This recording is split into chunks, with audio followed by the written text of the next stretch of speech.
En este momento estaríamos comenzando a grabar, ¿no es cierto?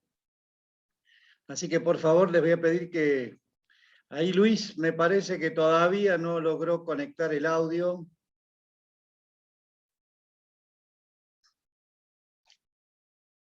Parece que Luis y Juan Carlos no lograron conectar el audio. Bueno, vamos a compartir la pantalla.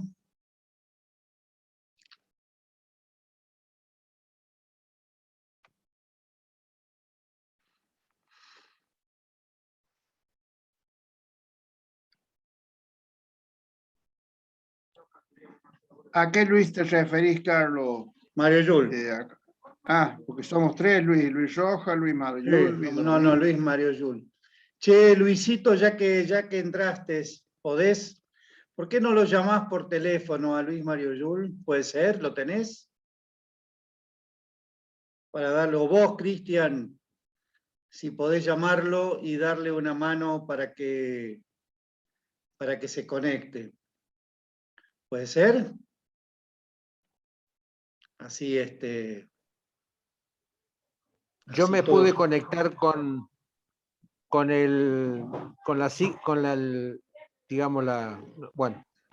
de la semana pasada, digamos. Ajá.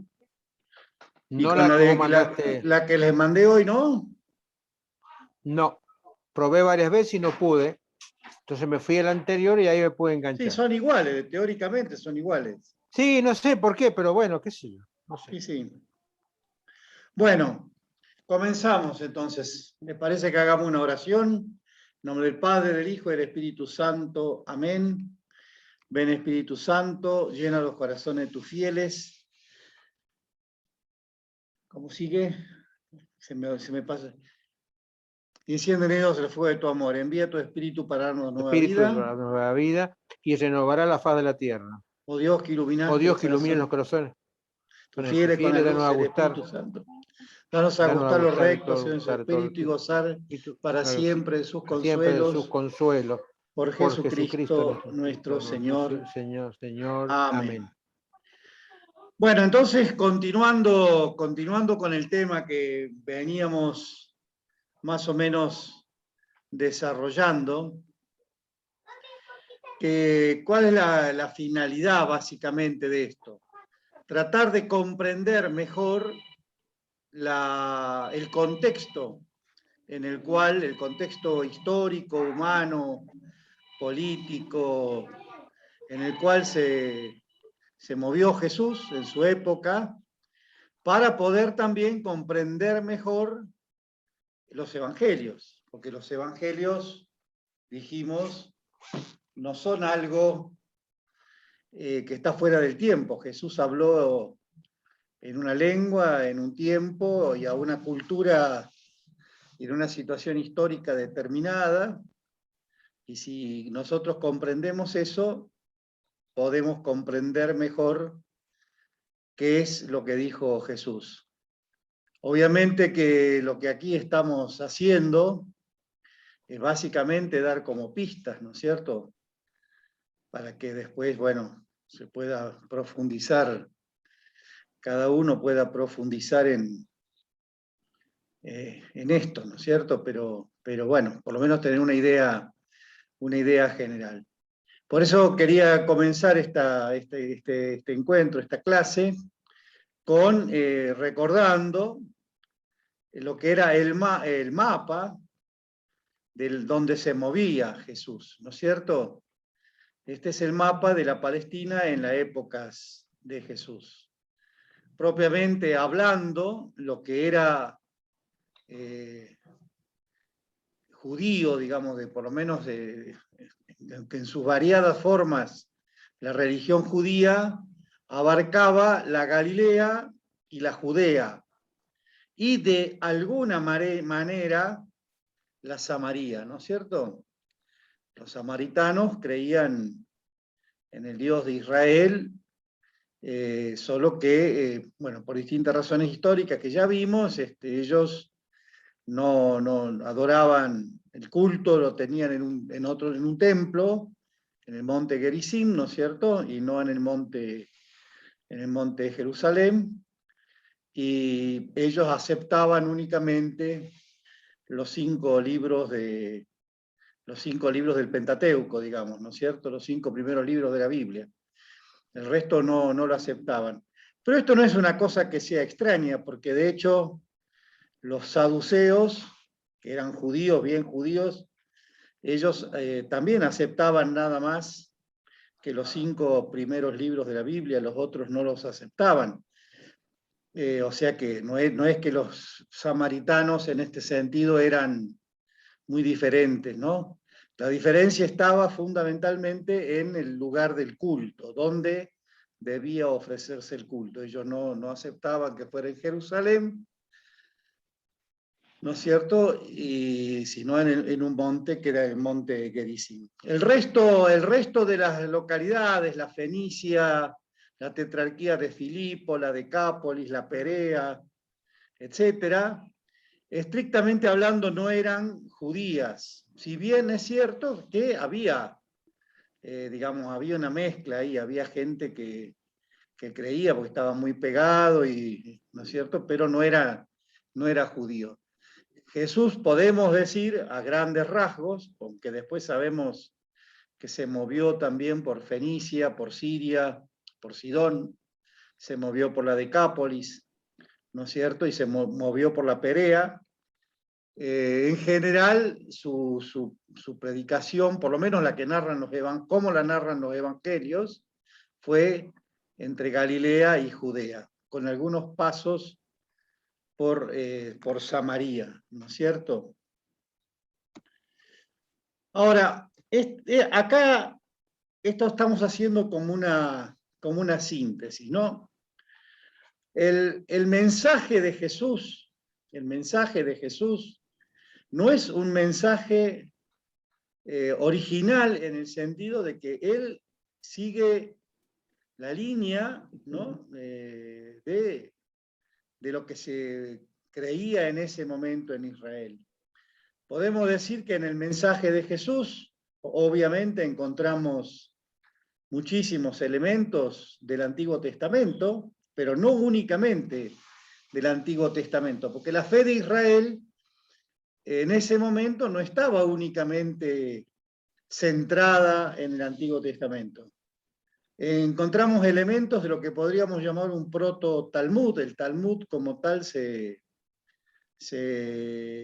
digamos, sistematiza después de la muerte de Jesús, pero ya en el momento de Jesús empieza a existir, o sea, empiezan a existir esas tradiciones de los maestros que se ponen por escrito. Israel tiene aún hoy muy clara, digamos, este concepto para ellos y para nosotros también, de última, ¿no es cierto? Salvando las diferencias, la revelación está dada primero en los libros de la Biblia y después en lo que ellos llaman la tradición oral. O sea, la interpretación oral que han hecho los distintos sabios de Israel a lo largo de la historia. Para ellos eso es revelación también. Bueno, esa revelación oral está sistematizada, podríamos decir, en el Talmud, que ya empezó a sistematizarse en la época de Jesús, si bien terminó después, ¿no? Luego Jesús asume también la enseñanza de los fariseos, de la escuela, especialmente de las 2 principales escuelas, ya lo vimos, ¿no es cierto?, de Gilel y de Shammai.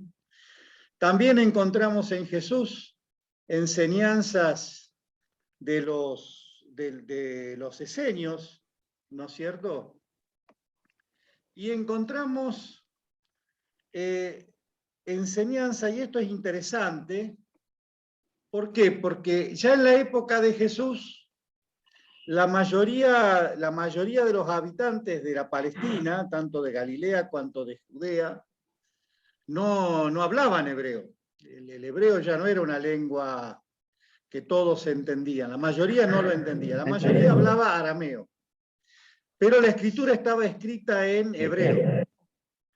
Entonces, cuando se leía los sábados la escritura en la sinagoga, en la casa de oración, el texto se leía en hebreo. Y paralelamente había alguien que traducía ese texto al arameo. Pero lo traducía, digamos, en una traducción muy amplia, muy popular. Con el tiempo... Perdón, Carlos.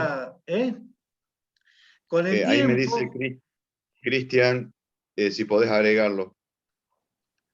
Sí, espera un poquito. Y a ver si puedo hacerlo desde... Espera. Bueno, voy a salir un segundito de compartir. Voy a salir un poquito de compartir. Pero no lo tengo acá como para agregar. Me acaba de mandar un mensaje pidiéndomelo. Primero mostró el mapa. El mapa Pasa que lo tendría que tener acá para agregar y no lo tengo. A ver, ya le voy a decir que pruebe de vuelta. Decirle que pruebe de nuevo. Está en Judea. Vuelvo a compartir. Samaria pasaba a veces, pero... Claro, está allí Galilea, son Samaria y Judea. Entonces estábamos hablando, a ver, bueno, estábamos hablando de esto. Entonces se traducía ese texto en hebreo al arameo, con una traducción, digamos, pero que empezaba a formar parte del modo como el pueblo entendía la escritura.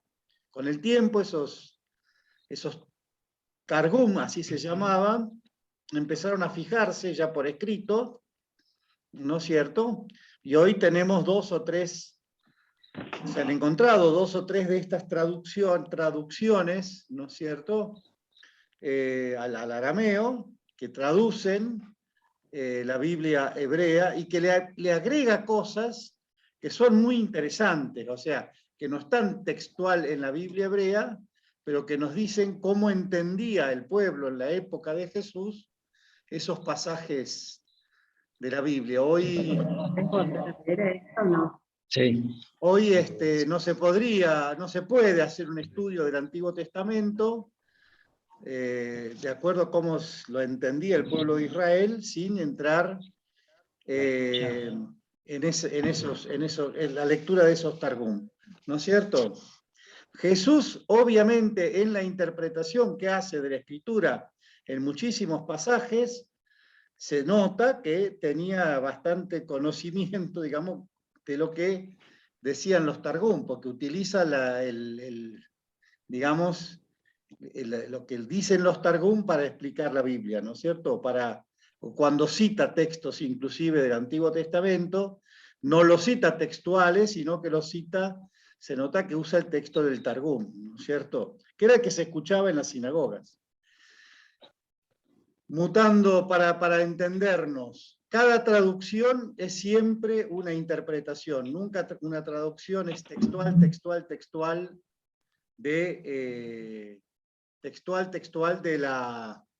de lo que dice acá. Ahora sí. Ahí está, ahí la admití. De lo que dice la palabra, porque cada lengua tiene, no es cierto, cada lengua tiene sus matices. La misma palabra tiene unos matices en una lengua y otros matices en otra. Entonces, de alguna manera, cuando yo leo la Biblia en castellano, una traducción, por muy buena que sea, ¿no es cierto?, siempre es una interpretación del original griego o del original hebreo. Siempre es una interpretación, nunca es textual. De ahí que tenemos, cuando tomamos 2, 3, 4 Biblias en castellano, tenemos distintas traducciones. O sea, uno toma a la Reina Valera, por ejemplo, que es la más común entre las iglesias evangélicas, toma el libro del pueblo de Dios y toma, bueno, 2 o 3 traducciones más, si toma una traducción más antigua, digamos, de la Biblia al castellano, como la Nácar Colunga, se encuentra con que las traducciones son distintas, y a veces bastante distintas, ¿no es cierto? Bueno, lo mismo pasaba con esta traducción que se hacía a mano alzada, digamos, del Targum, ¿no es cierto? También Jesús toma elementos de lo que se llama la literatura que había en ese momento dando vuelta, que no se incorporó a la Biblia, ¿no es cierto? Hay libros de Moisés, hay libros de Enoc, hay más libros de los profetas, que después los judíos no lo incorporaron al canon del Antiguo Testamento, pero que estaban y daban vuelta, como hoy podemos hablar de los evangelios apócrifos, ¿no es cierto? Estaban dando vuelta y formaban ¿cómo se llama? La forma de entender la religión del pueblo judío. Para dar un ejemplo clarísimo, el ejemplo del libro del Hijo del Hombre, que nosotros por lo general se lo atribuimos a que Jesús lo toma de Daniel, es una imagen muy común en estos libros apócrifos, el Hijo del Hombre que viene en una nube, etcétera, etcétera. Y no nos olvidemos que el libro de Daniel no está, ¿no es cierto? No estuvo, en la época de Jesús no estaba incluido dentro del canon judío del Antiguo Testamento, se incluyó después, parte, ¿no es cierto? Por lo tanto, cuando Jesús toma esa imagen, no la toma del Antiguo Testamento, la toma justamente de estos libros, de estos libros apócrifos que estaban dando vuelta y que informaban, ¿no es cierto?, la forma de pensar y de entender la fe del pueblo de Israel, ¿no es cierto? Y por último, Filón de Alejandría, que es un judío que vive en Alejandría, no vivía en Palestina, sino en Alejandría, y hace un gran esfuerzo por, de alguna manera, adecuar el pensamiento judío, teológico, con el pensamiento griego, ¿no es cierto? Eso estaba muy presente también en la Palestina, ¿no es cierto? Filón de Alejandría era prácticamente contemporáneo de Jesús, un poquito anterior a Jesús fue, y toda la teoría del logos y un montón de cosas, San Juan no la toma de los griegos, la toma de Filón de Alejandría, ¿no es cierto? Entonces, si uno quisiera entender qué quiere decir, ¿no es cierto?, el logos, el verbo, en el concepto de San Juan del Evangelio de Juan, y tendría que leer Filón.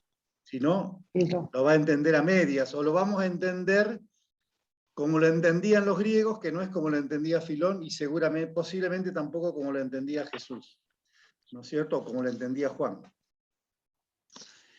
Esto es importante porque el pensamiento de Jesús, cuando Jesús habla, él no está usando conceptos que en el pueblo de Israel eran comunes. La forma de entender, ¿no? La forma de entender las cosas. No podemos acá entrar a profundizar, pero, ¿no es cierto?, a profundizar en cada uno de estos conceptos, porque indudablemente tendríamos que dedicarle un año al estudio de esto y no da, ¿no es cierto? Pero lo importante es que entendamos que Jesús no es que viene como un marciano y empieza a hablar y cambia, digamos. No, él utilizaba elementos que estaban en el pueblo, que predicaban los fariseos, que predicaban los esenios, que escuchaban los sábados cuando se hacía esa traducción de la Biblia del Antiguo Testamento al arameo, que estaba en las literaturas que circulaban también y que la gente leía, por más que no era palabra de Dios, de la apocalíptica, de lo que decía Filón, etc. Todo eso conforma, y obviamente, el Antiguo Testamento, ¿no es cierto? Dicho esto, ahora también tenemos que aclarar algo, porque a veces tenemos una imagen, no digo falsa, pero que no es exacta por lo menos, de lo que dice Jesús. A veces nosotros pensamos en un Jesús medio aséptico, ¿no es cierto? Que va y habla, qué sé yo. Y Jesús no fue aséptico. Jesús confronta con su gente, digamos, confronta con los grupos, con algunos grupos de su gente, y con algunos confronta de una manera muy fuerte, ¿no es cierto? Jesús no era violento, no predica la violencia, pero a veces decir ciertas cosas es peor que la violencia, digamos, o sea, genera reacciones muy violentas. Y podemos decir así a grandes rasgos que Jesús confronta con dos grupos. Por un lado, confronta con los saduceos y los herodianos. Los saduceos era, digamos, la clase sacerdotal, pero no, la clase sacerdotal estaba, lo que podía ser los sacerdotes pobres, comunes, que vivían en los pueblos y que debían ir a Jerusalén a cumplir una semana de turno, ¿no es cierto?, cada tanto, y bueno, y que eran pobres, después cuando iban a su casa trabajaban, qué sé yo, o sea, no eran gente. Pero los sumos sacerdotes, las familias sacerdotales que vivían en Jerusalén, eran gente de muchísimo dinero, muchísimo poder económico, más que dinero, muchísimo poder económico. Y aparte eran los sumos sacerdotes, eran los que manejaban la caja del templo. La caja del templo era una caja muy fuerte, muy importante, de mucho dinero, ¿no es cierto? Porque ahí había que hacer sacrificios, iba permanentemente la gente a ofrecer sacrificios y ellos vendían los animales para sacrificar, porque esos animales tenían que ser puros y entonces, ¿quiénes aseguraban la pureza de los animales? Los sacerdotes, por lo tanto ellos vendían los animales que después se sacrificaban, ¿no es cierto? No es que yo podía traer de mi casa un chivito y decirle sacrificámelo, sino que había que ir y comprarlo ahí a un valor caro, ¿no es cierto? Y también, por otro lado, eran los grandes, ya desde la época de los macabeos, eran los grandes aliados del poder. O sea, ellos tenían una alianza muy fuerte con Roma para asegurar, digamos, que el statu quo se mantuviera, ¿no? El statu quo se mantuviera. Roma, de hecho, digamos, los ornamentos sagrados que debía usar el sumo sacerdote para entrar una vez al año al templo, donde se revestía de todos los ornamentos que están descritos ¿no es cierto?, en los primeros libros de la Biblia, esos ornamentos que tenían mucho oro y piedras, etcétera, etcétera, no los tenían los sacerdotes, los tenían guardados los romanos. Y los romanos se los daban antes de la fiesta, ¿no es cierto?, para que se los pongan. O sea que aún para eso tenían que pedir permiso de alguna manera al poder político para poder ejercer el culto. Entonces a ellos les interesaba muchísimo les interesaba mantener una relación, digamos, fluida con el poder político, ¿no? Eran aliados de Roma.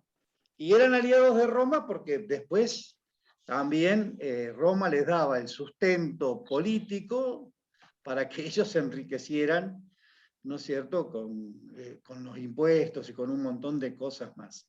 Junto con los saduceos, pero no hay que mezclarlos, están los herodianos, que eran todos estos que habían sido funcionarios de Herodes el Grande, y después de los hijos de Herodes el Grande, y que iban permanentemente a Roma a pedir a Roma que volviera a buscar algún descendiente de Herodes ahí en Jerusalén, ¿no? Que también su interés estaba en quedar bien con Roma.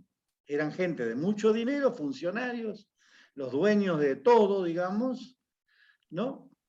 Y digamos, ahí estaba dos grandes cosas, ¿no es cierto? El templo y Roma. El templo, que era una fuente de ingreso muy importante. Los saduceos no eran muy religiosos, que digamos, en líneas generales, ¿no es cierto? Por supuesto que había excepciones, ¿no? Pero en líneas generales, ellos administraban el templo, administraban la guita, ¿no es cierto? Y Jesús, sobre todo si vamos al Evangelio de Juan, tiene un enfrentamiento con el templo. O sea, el templo no va más. El templo ahora soy yo. O sea, el templo, destruyan esto y yo lo reconstruiré en 3 días. Y esto fue, de última, fue el motivo por el cual lo condenaron a muerte. ¿No es cierto? O sea, él dijo que iba a destruir el templo y que lo iba a reconstruir en 3 días, con lo cual le pegaba, digamos, en las canillas a toda la estructura saducea y herodiana. Yo diría, si hubo un grupo con el cual Jesús tuvo ninguna prácticamente conexión, o tuvo siempre una posición de confrontación, fue con los saduceos y los herodianos. E indirectamente por esto con Roma, ¿no? Indirectamente. Él no toca el tema del imperio directamente, pero sacude ciertos cimientos que a Roma le convenía que no se toquen porque mantenían, digamos, de alguna manera, la paz, la tranquilidad, no removían mucho las cosas. Y por otro lado, Jesús, ya, pero de una manera más suave, confronta con los maestros, los rabí y los fariseos. No todos los fariseos son rabí, ni todos los rabí son fariseos, digamos. Por lo general los fariseos pertenecen a alguna de las escuelas de los maestros, que en aquel entonces estaban. No hay que confundir a los rabí con los rabinos de hoy en día. El rabino de hoy en día es otra cosa, que nace mucho después, ¿no es cierto? Nada que ver con los rabí. Los rabí eran los maestros, eran estos que eran los maestros alrededor de los cuales se conformaban escuelas de pensamiento, muchas de las cuales estaban integradas por los fariseos. El tema de discusión con los rabís y los fariseos era básicamente la ley, ¿no es cierto? Para ellos, no nos olvidemos, ellos vienen de la destrucción del templo, ¿no?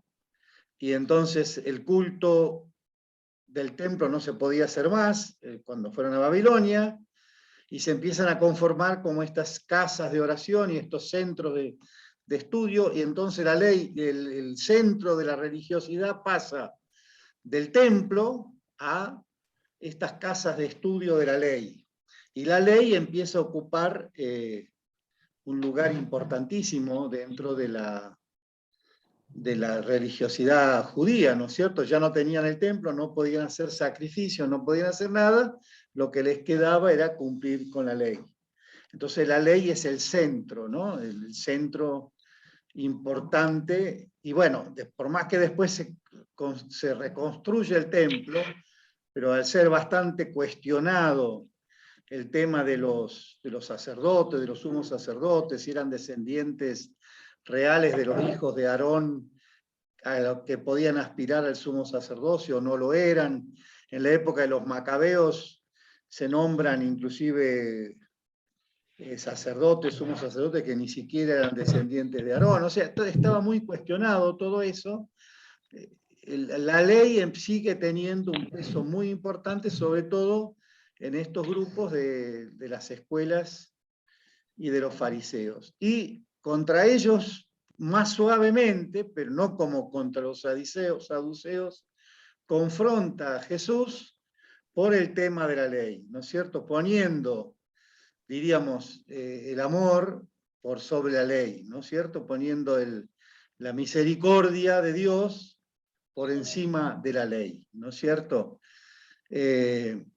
Bueno, al final, al cabo, lo que ya todos sabemos, los rabí y los fariseos se unen a los saduceos y los herodianos, y entre todos consiguen que Roma condene a Jesús a morir, ¿no es cierto? Pero Jesús no era ingenuo, o sea, Jesús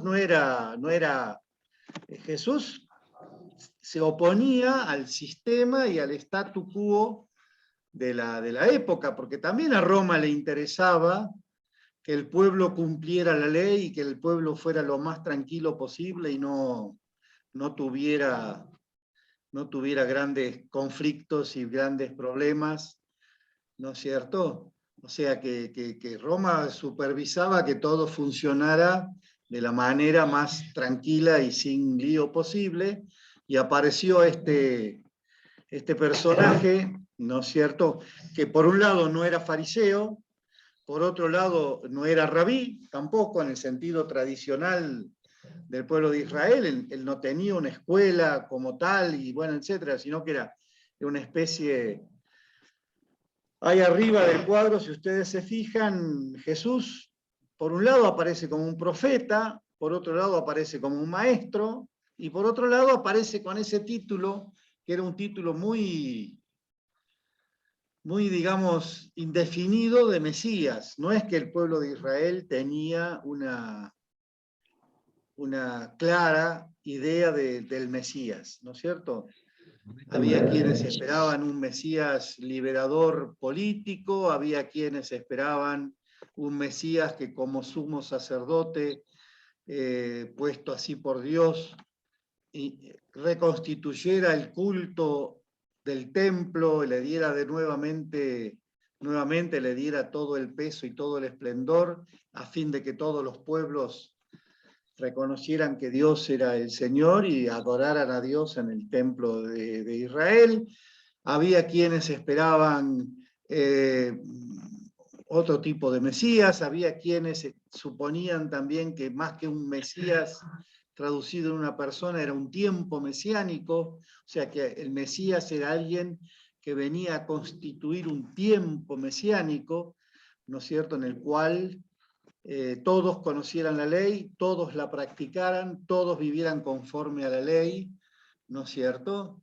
Y bueno, y llegaría el fin del tiempo, digamos, en ese momento, cuando todos cumplan con la ley, ya Dios va a llegar el fin del tiempo para pasar al otro eón, digamos, a la otra etapa. O sea, el concepto de Mesías no era un concepto, por eso el domingo pasado en el Evangelio, cuando Pedro, en el Evangelio de Marcos sobre todo, en el de Lucas no es igual, en el de Marcos, ¿no es cierto?, cuando Pedro le dice, tú eres el Mesías, Jesús se le queda mirando como diciendo, ¿y qué quiere decir con eso? O sea, ¿qué significa ser el Mesías? Y se siente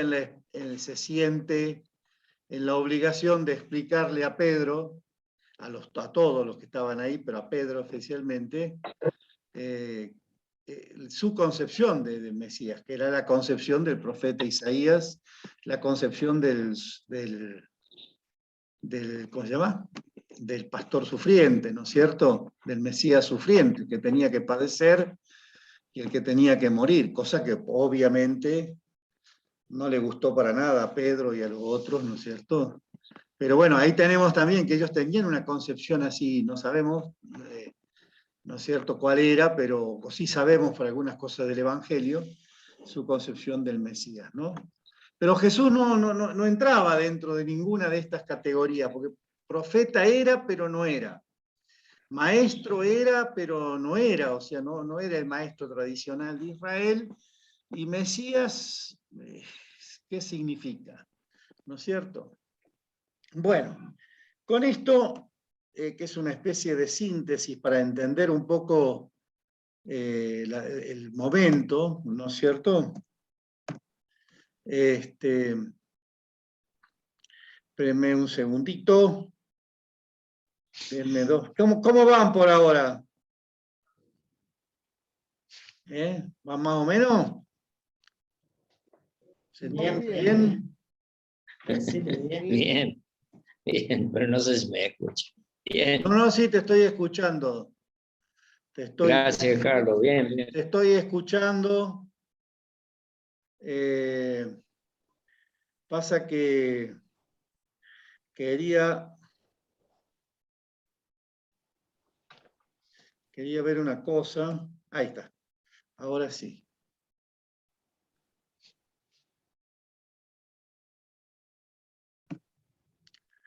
Ahora sí, ahora sí. Denme 2 minutitos. Pasa que no sé por qué, acá. No sé por qué se me traba la pantalla. Ahora sí. Ah, pero no, era antes. Espérenme un segundo. Denme 2 minutitos, disculpen la demora. Acá, esta era la que quería. Ahora sí. Ahora sí.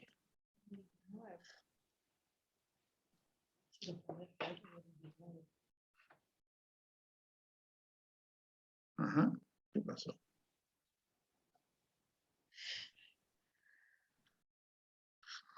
Está pesadita, acá está esta.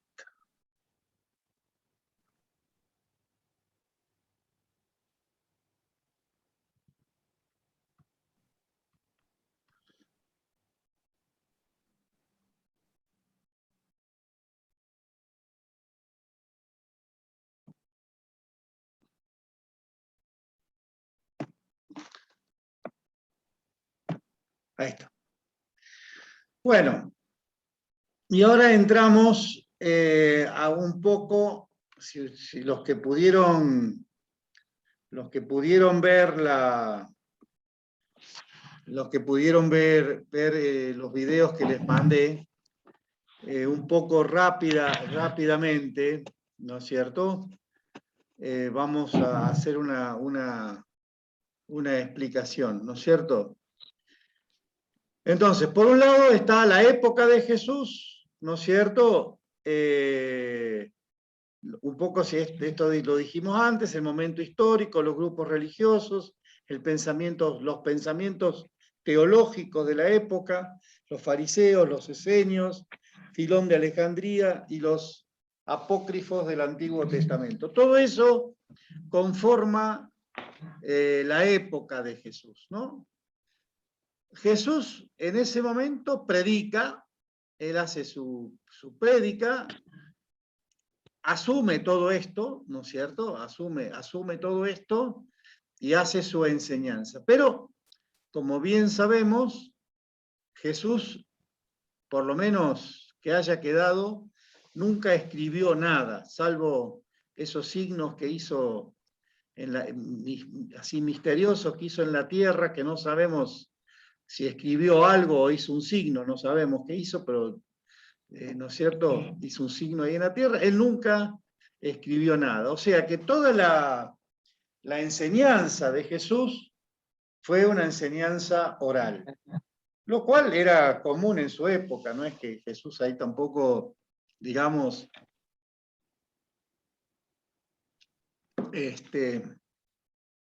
hizo nada original. Hizo lo que en general en su época, todas las enseñanzas que tenemos de las escuelas de Gilel o de Shamaino, etcétera, de distintos maestros, son enseñanzas que después se pusieron por escrito, inclusive algunas muchos años después de la muerte de estos maestros, ¿no es cierto?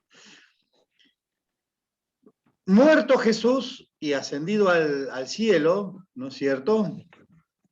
Muerto Jesús y ascendido al cielo, transcurren aproximadamente 30 años, pero sí, 40, 30, 20 y pico años, 30 años, en los cuales no hay nada escrito. Los apóstoles, era la época apostólica, la predicación apostólica. La predicación apostólica, los apóstoles predicaban, no nos olvidemos lo que ya hemos dicho, ¿no es cierto? Que ellos en principio eran un grupo dentro de los distintos grupos judíos que había, no se distinguieron, ¿no es cierto? Ellos formaban parte del pueblo de Israel, de la fe del pueblo de Israel. Inclusive si tomamos los hechos de los apóstoles, vemos que asistían regularmente al templo, ¿no es cierto? O sea, en general eran un grupo judío que aun cuando salió de los límites de Judea y de Galilea y fue a Samaria y después fue más al norte, fue hasta Alejandría, hasta Antioquía, pero siempre se movía en grupos judíos. Básicamente, la técnica, ¿cuál era? Esto ya lo vimos, la técnica era, iban a un determinado lugar, el sábado se reunían en la sinagoga, que de última también los evangelios nos muestran qué es lo que en algún sentido hacía Jesús, ¿no es cierto? Los sábados iba a la sinagoga y ahí aprovechaba para explicar, para predicar. Después seguía con aquellos que querían seguir escuchándolo, pero el punto de partida era ese. Iba a la sinagoga donde se reunían los judíos y los prosélitos y los etcétera, y ahí predicaban y luego se iban, pero se movían dentro de lo que era un ámbito netamente judío, y yo creo personalmente que no tenían todavía ninguna así visión de que iban a predicar fuera del judaísmo, digamos. No fuera del judaísmo, fuera de lo que sería el mundo de la fe judía, ¿no es cierto? Porque si bien es cierto que llegaban a muchos paganos, también ya vimos que en ese momento, que estaba en una profunda crisis, toda la religiosidad pagana, digamos, los dioses y todas esas cosas, había pasado a ser algo puramente formal, algo puramente que no tenía ningún contenido espiritual ni religioso. Muchísimos paganos, muchísimos, no digo muchos, muchísimos paganos, encontraban en la fe del pueblo de Israel, ¿no es cierto?, un contenido y una base y una religiosidad y una espiritualidad que no encontraban en el paganismo, en las religiones oficiales, digamos. También la encontraban en los cultos mistéricos, ¿no es cierto? El culto a Isis, el culto a Osiris, el culto, etcétera, a las distintas deidades, que eran cultos mistéricos, ¿no es cierto?, de iniciación y donde había una espiritualidad y un compromiso de vida, etcétera. Pero muchísimos, sobre todo en los lugares donde había grupos grandes de judíos, lo encontraban dentro de la fe del pueblo de Israel. Que después no llegaran a participar plenamente porque, bueno, no se circuncidaban, eso no impedía, los judíos no tenían ningún problema de que un pagano viniera y estuviera 50 años viniendo a los sábados a la sinagoga a escuchar la escritura y viviendo, y si no se circuncidaba, no era miembro del pueblo de Israel. Pero a partir de ahí podía vivir tranquilamente su fe judía, sin que le hicieran, no es que lo apuraban para que se circuncidara. Si él quería quedarse sin circuncidar, lo dejaban venir y estar y escuchar y participar, y por supuesto después a la hora de los bifes no tenía decisión, pero bueno, esto ya lo explicamos la otra vuelta. O sea que los apóstoles empezaron a predicar, primero en Jerusalén, después se fueron abriendo hacia Galilea, hacia Samaria, hacia Antioquía, ¿no es cierto?, y fueron entrando. Después, bueno, Pablo ya pasa a Grecia, ¿no es cierto?, hace todo un periplo ahí por la costa, y llega a lo que hoy es Grecia, ¿no es cierto?, Atenas, y las distintas ciudades griegas, ¿no es cierto?, a Corinto, y de ahí sigue hasta Roma. Pero si nosotros lo miramos fríamente, son todos lugares donde había grandes juderías, o sea, grandes asentamientos de judíos, ¿no es cierto? Por supuesto que en algún momento podía haber un enfrentamiento, sobre todo porque Pablo, digamos, en su mensaje, si uno lee las cartas, él por un lado confronta contra el tema de la ley, y por otro lado empieza a admitir dentro de la comunidad de los judíos cristianos a los paganos sin que se circunciden, simplemente con el bautismo. Eso sí le crea un conflicto dentro de las comunidades judías, y empiezan como a formarse, yo diría, como para tener una idea nomás, una imagen, como sinagogas judeo-cristianas, digamos, ¿no es cierto? Sinagogas judeo-cristianas, o sea, eran judíos, pero con esta fe en el Mesías de Jesús, ¿no es cierto? Durante 30 años más o menos, esto funciona así. Oral. Los apóstoles van, nosotros conocemos más lo de Pablo, no conocemos tanto al desarrollo que se hizo hacia Alejandría y Egipto, ¿no es cierto? Y aquella zona del norte de África. No conocemos tanto tampoco lo que se hizo hacia Oriente, hacia Babilonia y hacia esos lados, pero la historia nos dice que indudablemente, así como Pablo y algunos fueron hacia Grecia y llegaron hasta Roma y España, otros llegaron hasta la India y otros llegaron, ¿no es cierto?, hasta Egipto y los países del norte de Egipto, hasta Etiopía, etc. ¿No es cierto? En distintas corrientes que más o menos tenían el mismo esquema.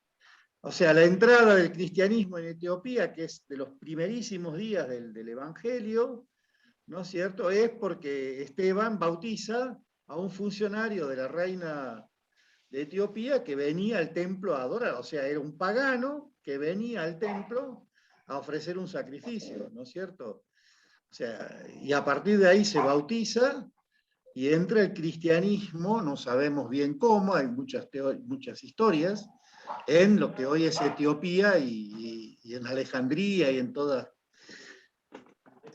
esa zona, ¿no es cierto? Pero al principio era todo oral. ¿Por qué? Porque ellos eran judíos, sus libros eran el Antiguo Testamento, y hablaban y las enseñanzas de Jesús se predicaban oralmente, como hacían otros discípulos de otros maestros, ¿no es cierto?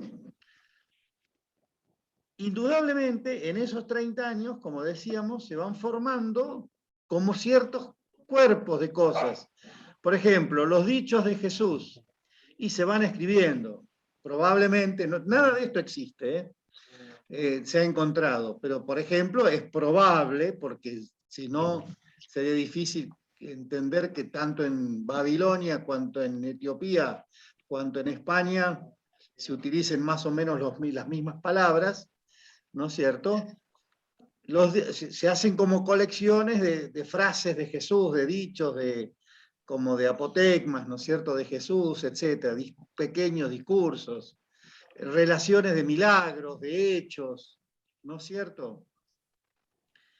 Estas colecciones, que probablemente había varias, circulan y van por todos lados y son lo que sirven de base a esta predicación oral, ¿no es cierto? En esta época de oral, todavía oral, ¿no? Pasa la predicación apostólica y empieza la época oral. Pero ya en la época oral empieza a haber algunos elementos, ¿no? Ya vamos a ver después un poco más sobre este tema. Y recién en el año 50, o sea, 20 años después de la muerte de Jesús, aparecen los primeros escritos, que como dijimos también la otra vuelta, los más antiguos son las cartas de Pablo, ¿no es cierto? Las primeras cartas de Pablo, que son interesantes leerlas porque ahí uno ve todavía cómo estaba el cristianismo 20 años después, qué era lo que predicaba Pablo. Y después, en el año 60 y pico, empiezan a aparecer primero el Evangelio de Marcos, ¿no es cierto? Y luego el Evangelio de Mateo, Lucas y Hechos. Lucas y Hechos en sí son un solo libro en 2 tomos, digamos, pero habría que leerlos juntos, ¿no es cierto? no separados. Y por último, los libros de Juan y el Apocalipsis, alrededor del 100. Haría yo un paréntesis acá. Todo es alrededor de la destrucción del templo. No se olviden que el 70 después de Cristo se destruye el templo y a partir de ahí aparecen, el Evangelio de Marcos se calcula que es un poquito anterior a la destrucción del templo, pero los otros evangelios son posteriores, ¿no es cierto? Pero acá yo quisiera hacer un paréntesis breve acerca del Evangelio de Juan. Siempre el Evangelio de Juan planteó bueno, ¿qué es un evangelio y cómo Marcos inventó, podemos decir así, inventó esta forma literaria que nosotros llamamos evangelio? ¿No es cierto? No me voy a explayar porque ahí están los videos, eso está bien explicado en los videos que les mandé, cómo Marcos inventa este modo literario que se llama evangelio, es un género literario. El género literario es, así como tenemos novela, cuento, ensayo, poesía, etc., hay un género que se llama evangelio. Bueno, ese género lo inventó, podemos decir así, Marcos. ¿Cómo lo inventó? Está en el video ese que les mandé, no voy a explicar porque es largo, pero es muy interesante cómo él juega con un montón de cosas y lo va dando. Y luego ese invento de Marcos se replica en Mateo y en Lucas, ¿no es cierto? El problema es Juan. Juan, estrictamente hablando, no está dentro del género evangelio, porque no tiene nada que ver con la estructura de Marcos, Mateo y Lucas. Juan es otra cosa. Juan es un, diríamos, hoy en día diríamos está más parecido a un ensayo histórico, digamos, ¿no es cierto? Juan quiere demostrar cosas, quiere a partir del mensaje de Jesús, quiere demostrar cosas, ¿no es cierto? Ciertas cosas. Y hoy, uno de los grandes problemas que siempre nos planteaba Juan a los que estudiaban, ¿no es cierto?, este tema, era que Juan, pese a que es un libro que según la tradición se escribió en Éfeso, o sea, lejísimos de Palestina, en el año 100, o sea, 70 años después de los hechos, y posiblemente no por el apóstol Juan, sino por un discípulo, que era Juan el anciano, que era un discípulo del apóstol, ¿no es cierto? Que había escuchado al apóstol, pero que era un discípulo. Decían, ¿cómo puede ser que este libro, escrito en un lugar donde ya había paganos, donde el judaísmo era poco conocido, tiene tantos detalles geográficos, específicos, por ejemplo, de la Jerusalén de la época de Jesús?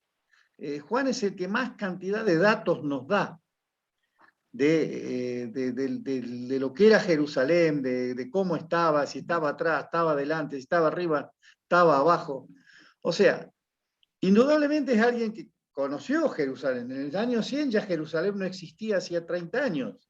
Había sido destruida totalmente. O sea, tienes a alguien que conocía Jerusalén y tiene que ser alguien que le escribía a gente que la conocía, porque si no, ¿qué sentido tiene dar tantos detalles? ¿No es cierto? A alguien que no conoce una ciudad que lo mismo que si yo me pusiera a hablarles de, qué sé yo, de la Atenas de la época de Pablo y le pusiera así, porque la calle tal, a la vuelta de donde vivía María, 2 cuadras a la izquierda, y usted dice, bueno, pará, pero eso no sirve,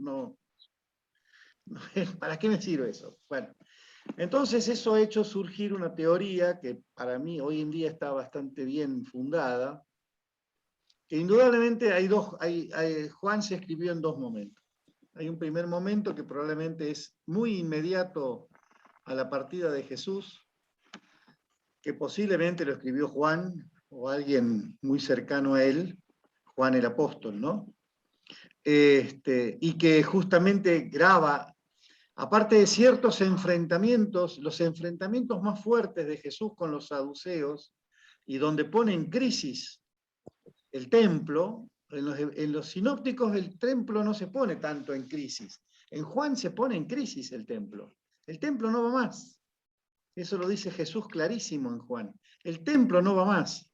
Ahora, ¿qué sentido tenía decir eso 100 años después o 70 años después cuando el templo ya no existía?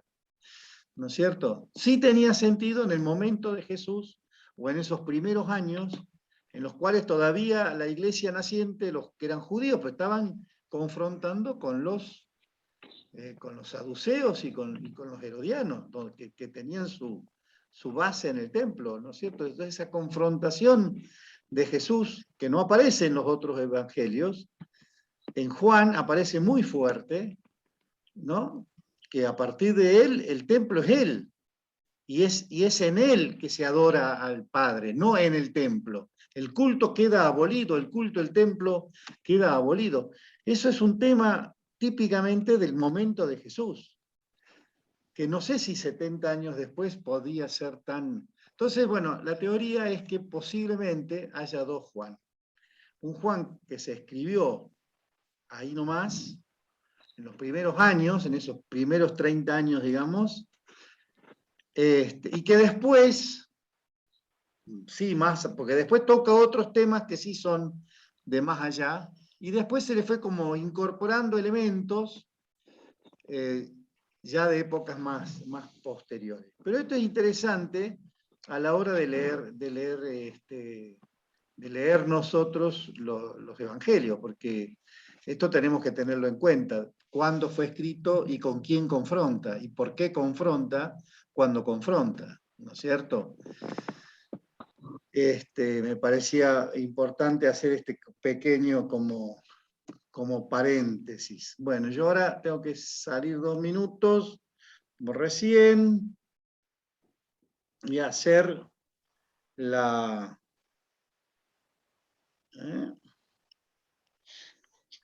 hacer la...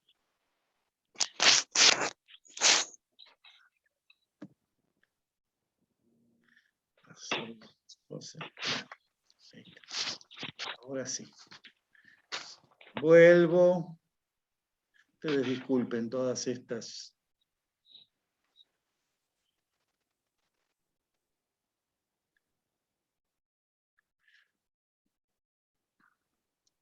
Aquí cambiamos de diapositiva. Esta ya es más conocida, ¿no? Pero, digamos, en general ya la hemos trabajado en algunos momentos, ¿no es cierto? No, no es esta. Ay, Dios mío.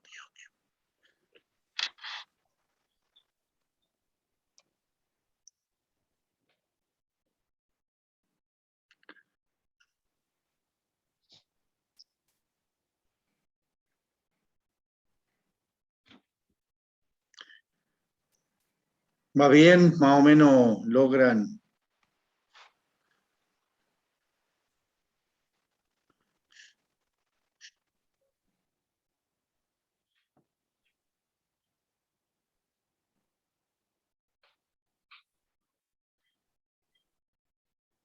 Ahí está. Esperemos que se mantenga ahora. ¿Ustedes ven la diapositiva atrás? Sí, Carlos. Sí. ¿Cuál ven? ¿Dónde está Marcos, Lucas, Mateo? Exacto, muy bien. No sé por qué. ¿Ves? Ahí vuelve para atrás. Ahí está. Bueno. Ahí se ve bien. Ajá. Entonces ahora, dicho esto de Juan, que exigiría, como les decía, una clase especial nada más que para entender, para hablar de Juan, ¿no es cierto? Vamos a tomar los evangelios que se llaman sinópticos, ¿no es cierto? O sea, los evangelios de Marcos, de Lucas y de Mateo. Uno de los grandes problemas, digamos, de los grandes temas, siempre es cómo se conformaron los evangelios, estos 3 evangelios sinópticos, ¿no es cierto? ¿Y cuándo? Hoy en día, en general, la crítica la tiene clara de que el evangelio más antiguo es el de Marcos, ¿no es cierto? El evangelio de Marcos, que se escribió posiblemente entre los años 60 y pico y cerca del 70, ¿no es cierto? Y que posiblemente se escribió en la ciudad de Roma. Se supone, la tradición dice que Marcos es un discípulo de Pedro y de Pablo, ¿no es cierto? Hay dos, o sea, si se identifica con los Hechos de los Apóstoles, hay un Juan Marcos que es compañero de Pablo, que en un momento dado se pelea con Pablo, digamos, y se separa de Pablo, se va con Bernabé, y después pasa a ser, cuando en Roma, ya discípulo compañero de Pedro. Este evangelio es original, como decíamos, si vieron los videos, los 2 videos, ¿no es cierto? Es el evangelio base, o sea, el género evangelio, este género que toma un desplazamiento geográfico de Jesús, ¿no? Que, digamos, inventa, porque la verdad de la milanesa es eso, inventa un desplazamiento geográfico de Jesús de Galilea hacia Jerusalén, ¿no es cierto? Digamos, de Galilea hacia la muerte en el templo, ¿no es cierto? En la muerte, no en el templo, sino en Jerusalén, para luego volver a Galilea, ¿no es cierto? Y de ahí, digamos, desde Galilea salir al mundo. Algún evangelio lo hace salir desde Jerusalén, pero en líneas generales el esquema es ese. Marcos es el que lo inventa. Y en ese trayecto que va de Galilea a Jerusalén, que teóricamente dura 1 año aproximadamente, ¿no es cierto? Marcos va colocando, como en distintos momentos, lo que él quiere decir, ¿no? Para decirlo muy rápidamente. Después yo les voy a mandar el material de cada uno de estos 3 evangelios, ahí lo van a tener escrito. Nosotros podemos dividir el evangelio de Marcos en 2 grandes partes, ¿no es cierto? Hay un solo tema general, nadie entiende nada, salvo los demonios que son los únicos que expresan, nosotros sabemos quiénes sos vos, le dicen a Jesús. Los discípulos y la gente no entiende quién es Jesús, no lo entiende, ¿no? Entonces, de un comienzo de la predicación, llegamos a la mitad, que es el evangelio del domingo pasado. El domingo pasado divide el evangelio de Marcos en 2 grandes temas, pues es un evangelio muy importante. ¿Por qué? Porque en ese evangelio está el reconocimiento de que Jesús es el Mesías, aunque no entienden qué es el Mesías. Pero, digamos, ahí entiende.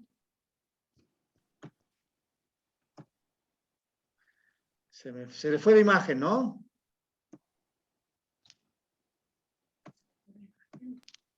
Sí.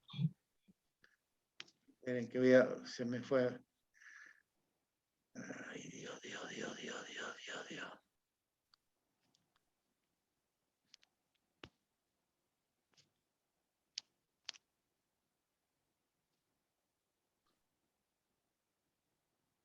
¿La ven la imagen ahí? Sí, Carlos. Bueno, Yo no, no Carlos. la voy a agrandar, ¿la ven bien? Porque así la dejo así, porque agrandándola es Sí, cuando sí. se me arman los problemas. ¿La ves bien Carlos, te ahí? quiero hacer una consulta. Sí. En el punto C que dice viaje a Jerusalén, en Lucas figura el capítulo 9, dice versículo 51, 18, ¿no será versículo 15, 18? Espera que vuelva.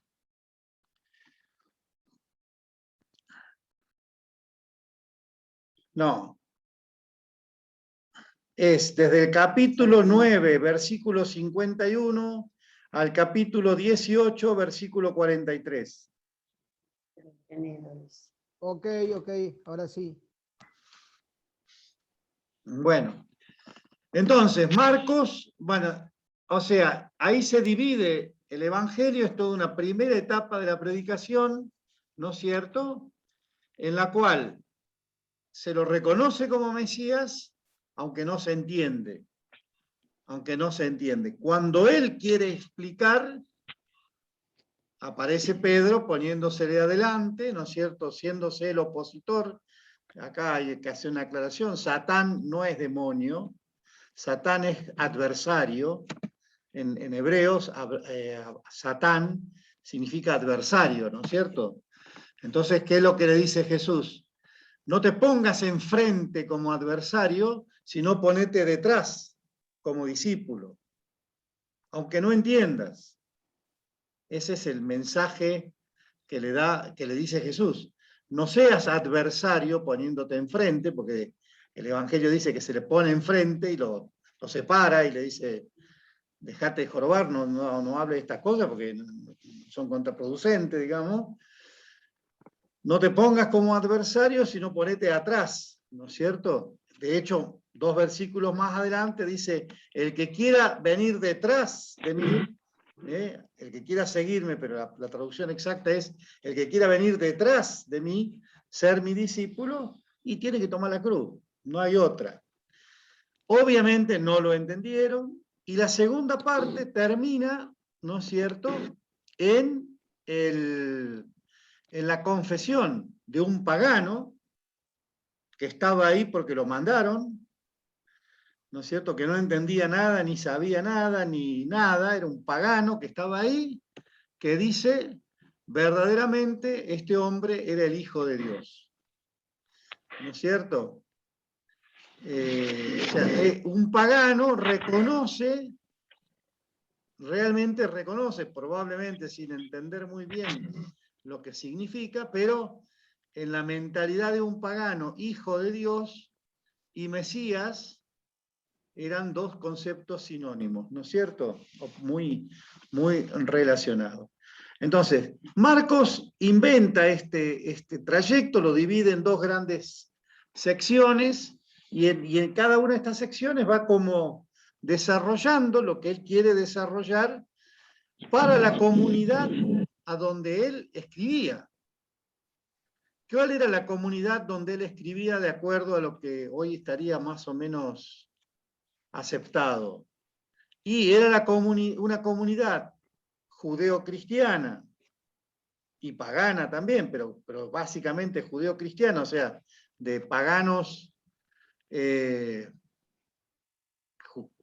cercanos al judaísmo de Roma, que estaban viviendo la persecución de Nerón.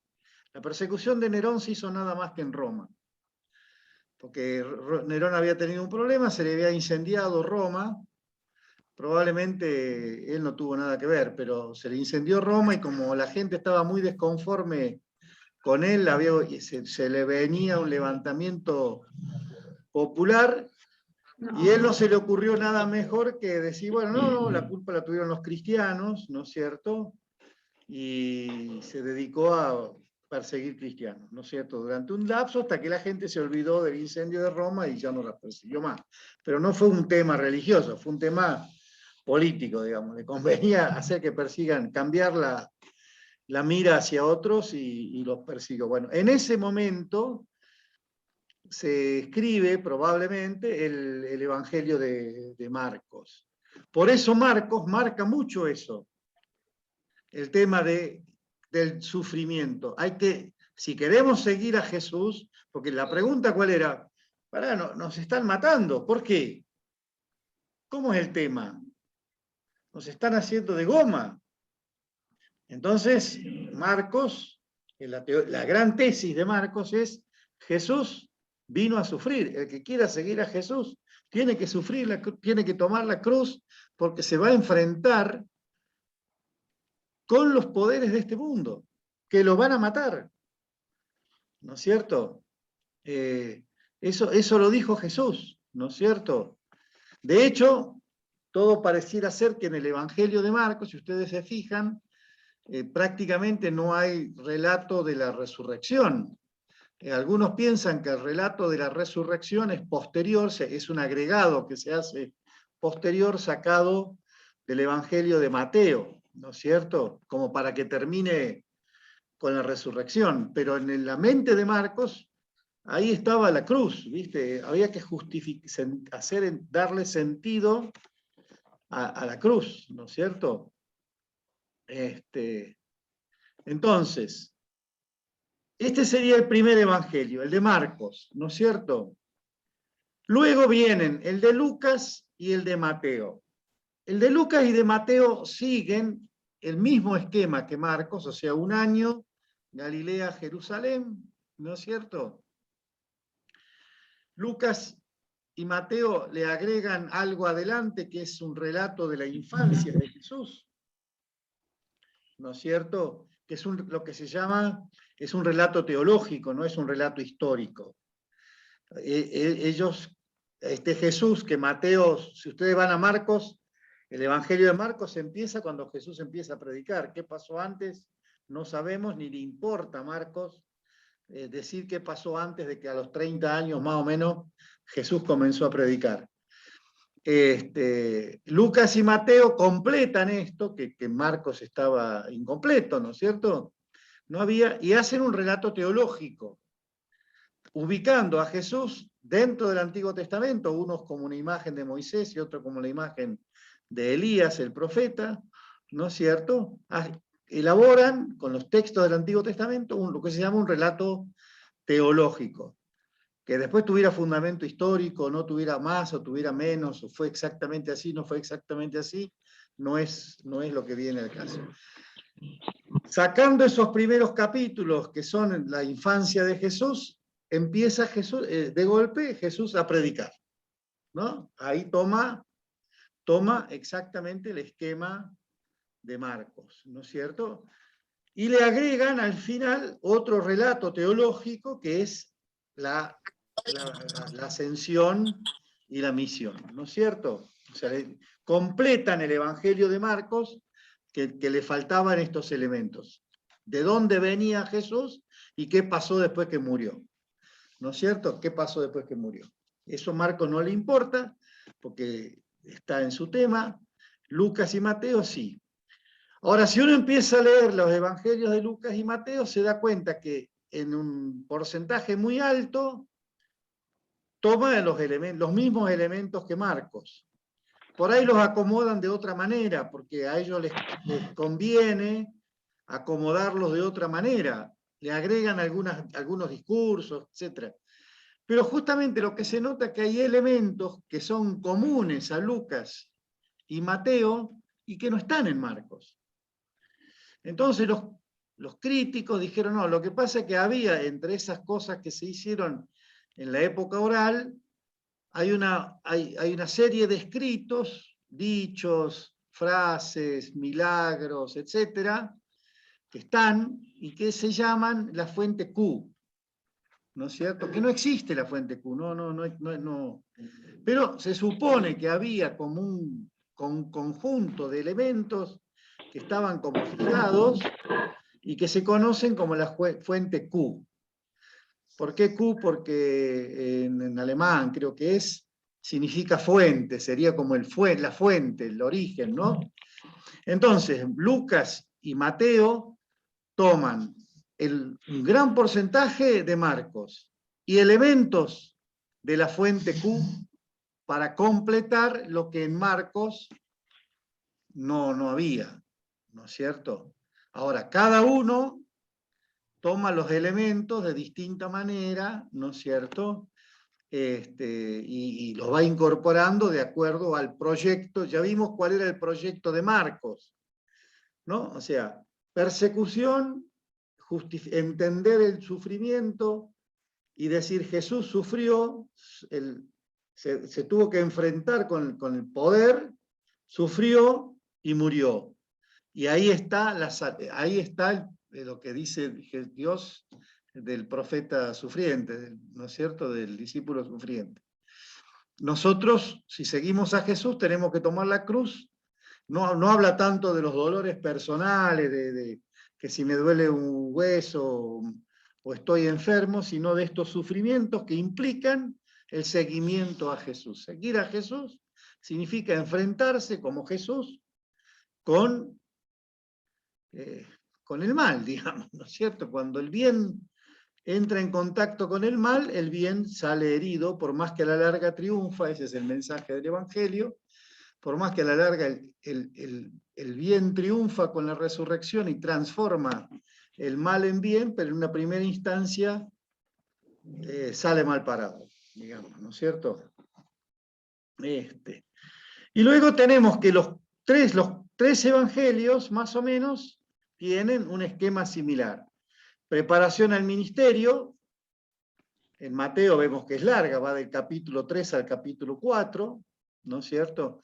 En Marcos es muy corto, es una frase prácticamente, capítulo 1 al 13, y en Lucas también es largo. El ministerio en Galilea, del 4:12 al 18:35 en Mateo, del 1:14 al 9:50 en Marcos, y en Lucas del 4:19 al 9:50. ¿No es cierto? Ven que se ve a simple vista. Bueno, primero el Evangelio de Marcos es mucho más corto que los otros, ¿no? Pero se ve a simple vista cómo, obviamente, para ocupar tanto espacio, el viaje a Jerusalén y la pasión y la resurrección, ¿no es cierto? Ustedes fíjense, pasión y resurrección en Mateo son 7 capítulos. En Lucas son 5 capítulos, ¿no es cierto? O sea, hubo que agregarle cosas, hubo que ponerle cosas que son comunes y que se calcula que eran sacadas de esta escuela. Bueno, con esto terminamos esta parte, ¿no es cierto? El martes que viene tendríamos la última clase, y después, si Dios quiere,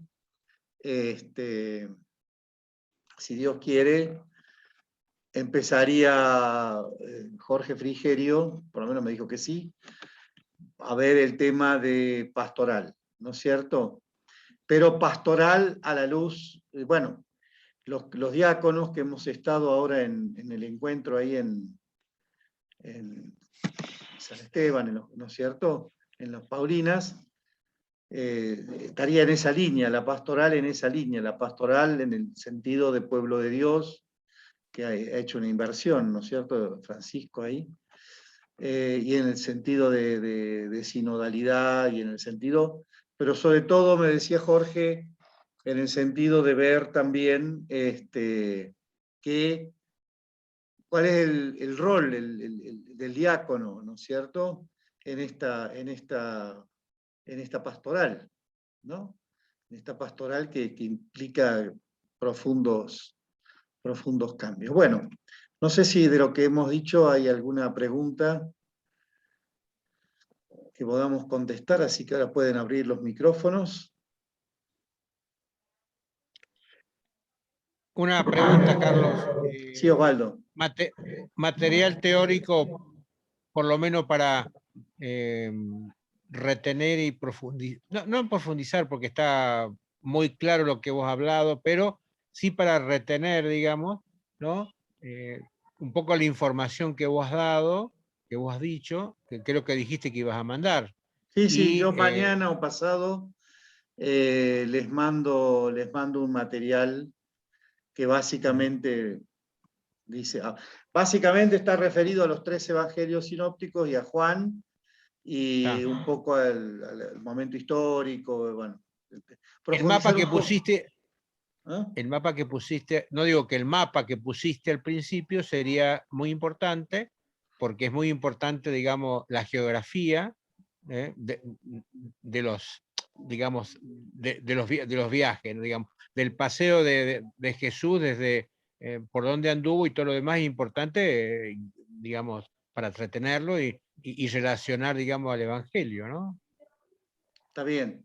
No, el mapa, yo ya les dije, todo el PowerPoint que estamos mostrando, yo se lo voy a dar después a ustedes, se lo voy a pasar, ahí están todos los mapas.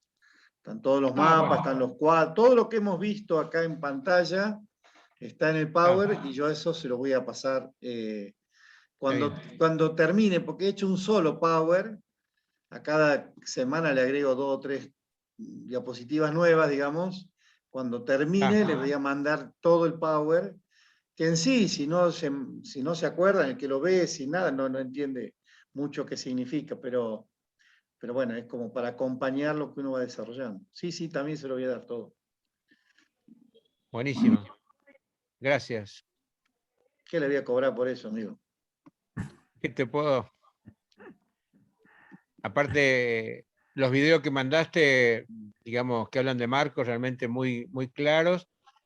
Aparte de la memoria que uno tiene, que recuerda a veces algunas cosas, pero pocas cosas, digamos, o muchas, pero realmente muy bueno. Ese hombre es realmente muy, muy claro y muy sencillo. Muy sencillo. Ese hombre es doctor en Sagrada Escritura, es laico, ¿no?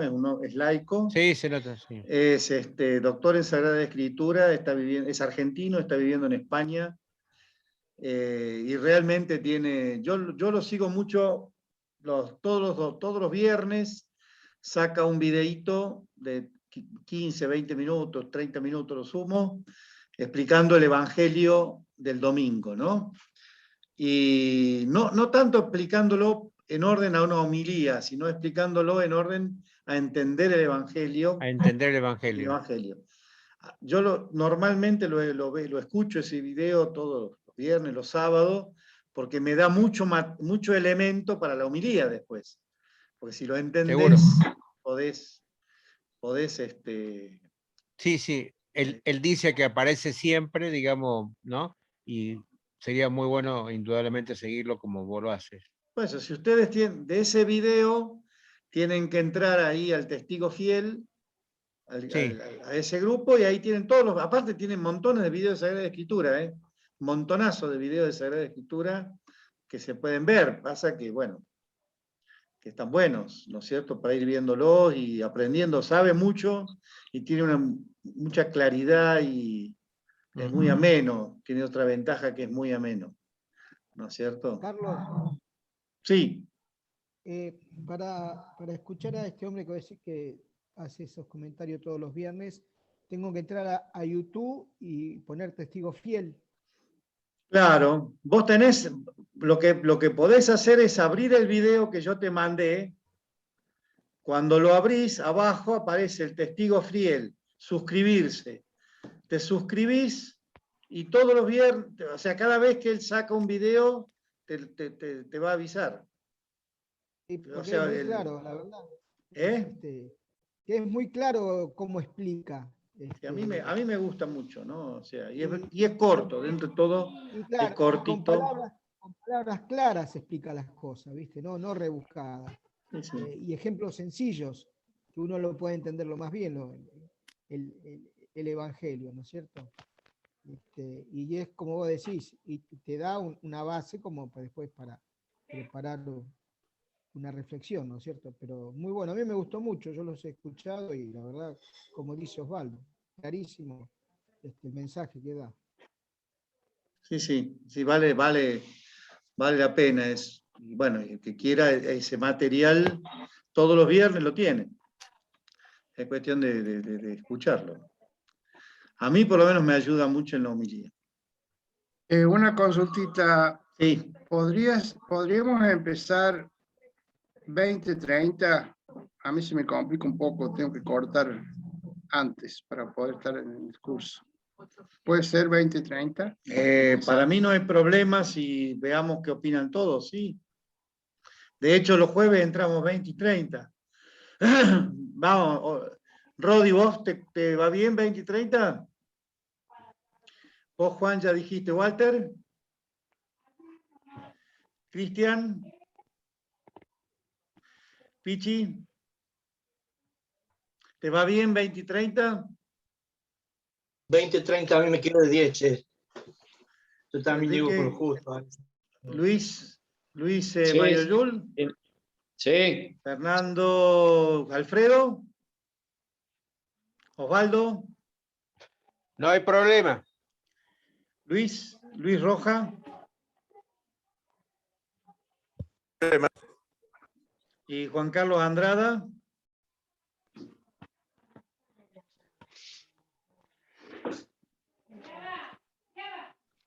Juan Carlos, no sé si al final logra. No, Juan Carlos dice que no nos escucha según el mensaje. Sí, pero que nunca, pasa. los jueves tampoco logramos que hacer que nos escuche. Había que ver. Estará sordo. No, pasa que ahí hay algo. Él tiene, viste, cuando vos te conectás, te aparece donde está el micrófono, te aparece una opción de El activar candadito. sonido. Si no lo activás, entonces habría que decirle tal vez para el jueves o el martes, cuando quiera, que son los 2 días que nos reunimos, tal vez que se venga a la casa de alguien, a la tuya o a la mía, y ahí le dan, porque es difícil indicarle de afuera, ¿viste? Pero habría que ver si puede venir y una vez que lo vea hacer, supongo que ya le va a agarrar. No, ya hay que verlo después, eso, tranquilos. Bueno, entonces, muchísimas gracias, Che, por la atención. Gracias a vos, Carlos. Gracias, Carlitos. Gracias, Carlos. Y si Dios quiere, nos vemos, bueno, los diáconos nos vemos el jueves a las 20:30 y con todos nos vemos el martes que viene a las 20:30 también. Sí. Gracias, Carlos. Bueno, Gracias a todos. Gracias. Estamos viendo. Santo, amén. Te damos gracias, omnipotente Dios, por los beneficios recibidos de tus manos por Jesucristo nuestro Señor. Amén. San cura Brochero, en el día de su beatificación, ruega por nosotros. Chao, Che, saludos y nos estamos viendo. Chao. Hasta luego. Chao. Del Hijo y del Espíritu Santo. Chao, Pichi. Chao, Pichi, Waldo, Cristian, todos, cada uno. Chao. Walter, Juan Carlos.